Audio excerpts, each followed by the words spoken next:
premium coupes. They should look great, be good to drive, not be too much of a compromise compared to the practical saloon models on which they're based.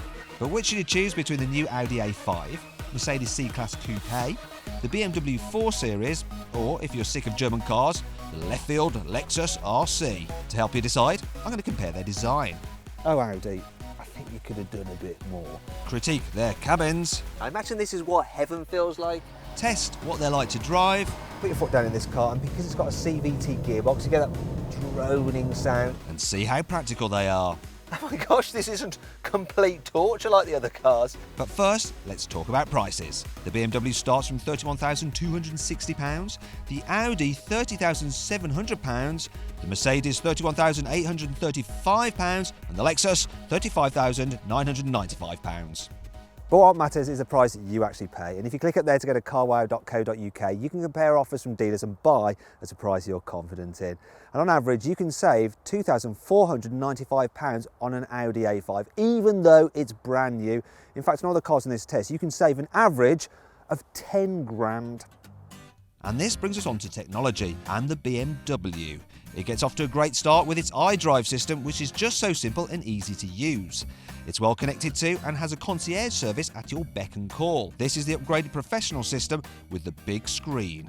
This Audi also has an upgraded infotainment system, and instead of the normal 7-inch screen, you get a larger version here. It's nice and crisp and clear, and the infotainment system itself and the user interface is just so easy and intuitive to use. Dead easy to just whiz through different menus and get the functions you want. Also, you've got Audi smartphone interface, so I've got Android Auto and Apple CarPlay.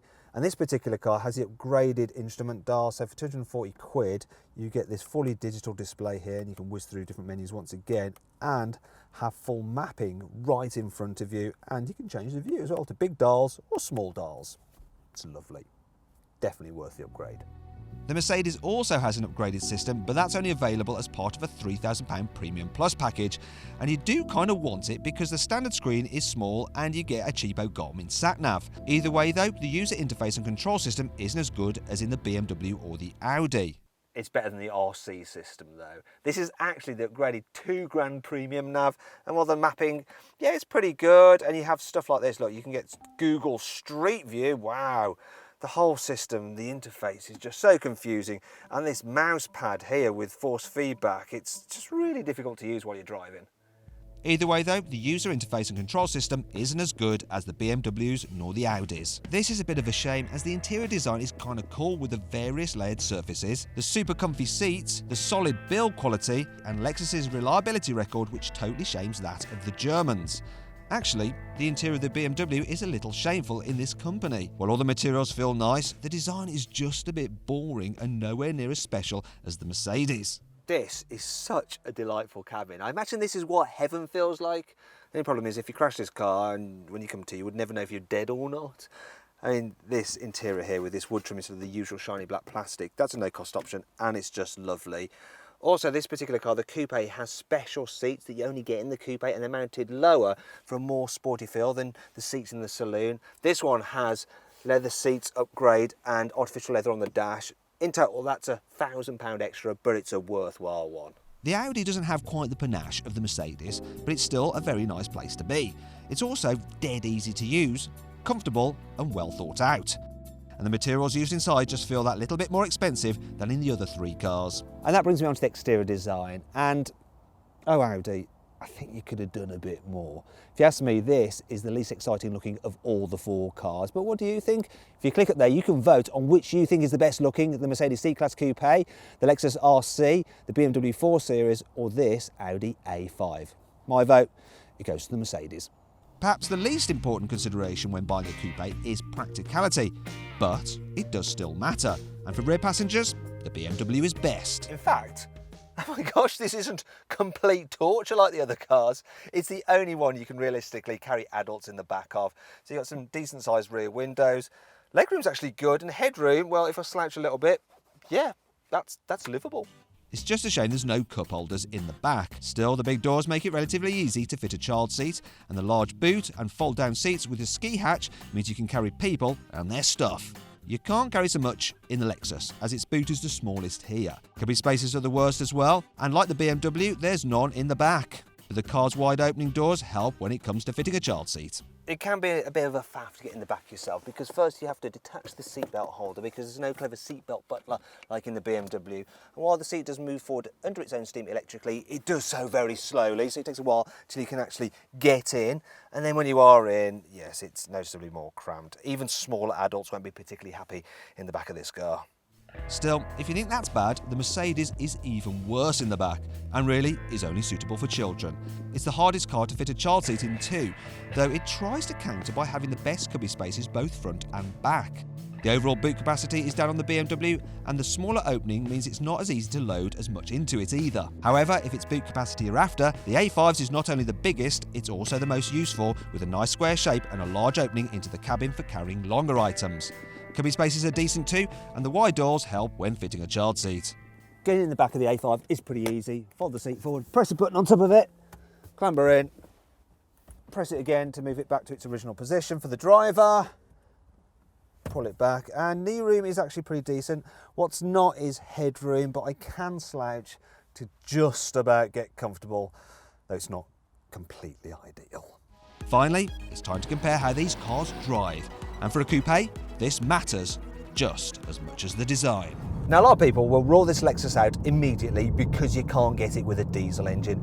But you know what, that could be a mistake, because I'm averaging 50 miles per gallon, and I think if you do a lot of town miles, this is a good car. But if you do lots of motorway miles, it's probably not so good as going for one of the diesel engines, because hybrids don't perform quite so well at high speeds as a diesel. And then there's the performance, because, well, you put your foot down in this car, and because it's got a CVT gearbox, you get that droning sound, although there are some pedals, so you can actually change gear almost like a normal auto, but it kind of mimics stepped gear changes. It just doesn't feel quite right. But still, it's nice enough to drive this car. It's reasonably quiet. Visibility isn't all that great though, but it's comfy. I think overall though, this car, it's not terrible to drive. It's really quite pleasant, and it's going to be sporty enough for most people. But for those who really do want a more fine handling car, then yeah, the Germans do it a little bit better, I'm afraid. Sorry Lexus, it's just true. So it's encouraging news for the Lexus, but how does the BMW measure up?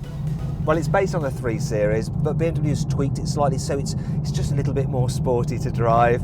Thing is though, like with the 3 Series, you absolutely have to spend extra on the optional adaptive suspension, otherwise it just doesn't drive as well as it can. In fact, without that suspension, it's actually not that much better than the Lexus. Sorry, BMW fanboys, but it's just not. But with it, oh my God, it corners really well, and when you put it into comfort mode, it's nice and comfortable as well. And that's, you know, it's a great combination. The only thing that lets this car down really is the fact that, wow, it's a little bit noisy. You get quite a lot of tyre roar, quite a bit of wind whistle. And this diesel engine of this 420D, it can be a bit coarse when you put your foot down. Can't fault the performance though. 0 to 60 is around 7 seconds. And it will return in this particular four-wheel drive X-Drive version with the automatic gearbox. Apparently 60 miles per gallon, though I'm actually only doing 41, so not quite so good. One thing that is good about this BMW though is the visibility, which is surprisingly good for a sporty coupe. And then there's a gearbox. This 8-speed auto is one of my favourite autos ever. And that smoothly shifts us onto the Mercedes. So this is the diesel version of the C-Class Coupe, and it gets Mercedes' new 9-speed automatic gearbox, which is a lovely gearbox. It's almost as good as the 8-speed auto you can get in the BMW 4 Series. Now the petrol versions of this car get a 7-speed automatic gearbox, but it's not actually all that great compared to this new 9-speed. Also, the petrols themselves, they're not as good as the petrols you can get in the BMW, unless you're talking about the high-performance AMG versions. Now, the car itself, the coupe, has been set up slightly differently than the saloon, and whatever Mercedes engineers have done to this car, they should do it to the saloon, because it's much better to drive. It does a good balance of handling and comfort. It's not quite as sporty feeling maybe as the BMW, but it's not bad, and I find it more comfortable to travel in. Mainly because, well, it's just quieter in here. This car is a very, very serene, relaxing car to travel in, and this one's actually riding on the optional air suspension. Now, it's not essential, but boy, is it lovely if you've got it. So in comfort mode, it just glides, and it just feels more sophisticated to travel in. It costs you around 900 quid extra though, so you've got to really weigh up whether it's worth spending that extra. But on the whole, yeah, this Mercedes C-Class Coupe is very good. The only thing that spoils the ambience is when you put your foot down with the 2.1 litre diesel engine, it's a bit raucous. Can't fault the economy though. I'm getting 57 miles per gallon. So the Mercedes is fun to drive, comfortable and economical. Plenty then for our final car to live up to. So the Audi A5. Now from the get-go you can tell that this car is very, very easy to drive. The controls are nice and light, you've got good visibility for a coupe. This one's on normal suspension, so it's not got an adaptive setup like the BMW or the air suspension in the Mercedes, and as a result it doesn't ride over bumps quite so well.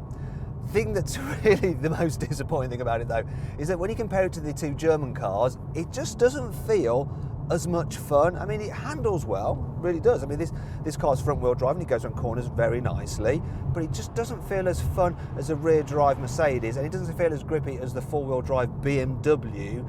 Obviously you can get this car with quattro all wheel drive, but still overall it just, yeah, it's not as much of a laugh to drive as its German rivals.